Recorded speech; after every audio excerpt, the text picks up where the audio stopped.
diner? Taking a break. Actually came to see if you wanted to come back with me. I perked up, nodding. Last week had been so chaotic, with running around like chickens with our heads cut off, I hadn't been back to the diner much. Can I work with you? He smiled and nodded. He plopped himself down on the carpet, sprawling out on his back. He lifted a hand, signing in the air by spelling out the letters. Give me a minute. With his arm hanging in the air, I noticed Sharpie marks. I snagged his wrist, drawing his arm closer so I could inspect it. There were numbers marked into his tan skin. It wasn't his handwriting. It looked like a girl's. I sent him a quiet, puzzled look. Luke's face jerked into a grin. Don't be jealous, he signed. At first, I didn't realize why he would think I was jealous. Maybe it was because I was reading his arm sideways, but when I looked at it again, I realized it was a phone number. I gaped at him. He laughed, covering his mouth with his hand, shaking his head. He sat up, leaned in, and whispered, Some crazy girl walked in, didn't say a single word to me, grabbed my arm and wrote a phone number on me and left. I didn't realize until after what she'd done. I think I was just surprised. I'd give her an A for effort, but it was kind of creepy. I knew my mouth was hanging open, but I didn't know how to respond. I was nowhere in the ballpark of being prepared to handle this situation. How should I?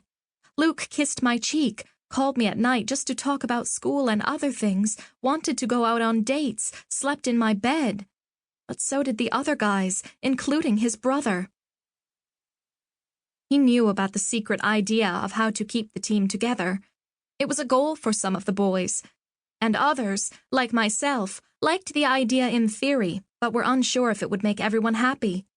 Luke hadn't talked about it much. I imagined he was still trying to process it. I didn't want to think of other girls gaining their attention. As much as I told myself I shouldn't, I wanted to be selfish and keep Luke to myself. Luke and North and Victor and everyone else too. Maybe I shouldn't. I hadn't asked for a commitment and neither had they. Was I to expect Luke to only date me when I dated others? Why did my heart hurt so much thinking about Luke letting a strange girl write on his arm? In response to my stunned silence, Luke drew his palms over my cheeks again. His brown eyes, usually so happy, drew dark and serious. Sang, he whispered. I'm not interested in her, okay? My cheeks heated. It's fine. I wanted to sound casual about it, but my voice cracked, betraying my uneasy feelings. It surprised me. I was interested in the idea, but I knew I should let them all make their own decisions. Why did this thought of another girl simply writing her number on him hurt so much? Luke's eyes widened. He reached into his back pocket, pulling out a black Sharpie.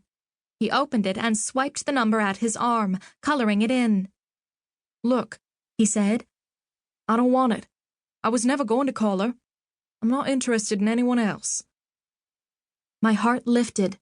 Why it made me feel better, I wasn't sure. Maybe it was all the questions in my head. Maybe part of it was because my parents, people who were supposed to always be there for me, didn't want me. And really, over the years when I'd grown distant from my family, I only had a shaky idea of what commitment and loyalty really was. I didn't feel I had earned it. Not with the guys. Like anyone could walk in and shake them out of this and convince them to move on. I was afraid to lose them. But Luke's eyes begged me to understand and forgive him for something I shouldn't have to forgive him for. I forced my jealous and conflicted thoughts to the back of my head and put on a brave smile. You're making a big black mark on your arm, I said. His face lifted. He pointed the Sharpie at my arm and drew a happy face. There, he said. Now we'll match. I grinned at him, taking the marker from his hand.